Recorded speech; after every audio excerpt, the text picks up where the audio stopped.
মাদ্রাসার ছাত্রটি নিখোঁজ, ২৫ দিন পরে মৃতদেহ বড়ইতলা ড্রেনে পাওয়া গিয়েছে।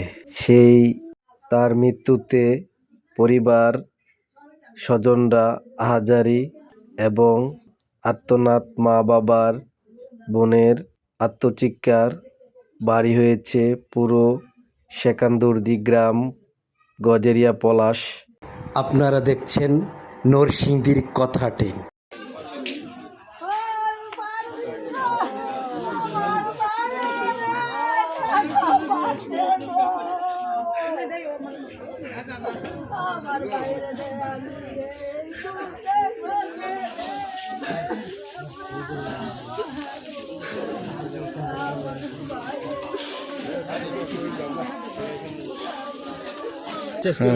সারা শরীরের অঙ্গ দমাইছিনি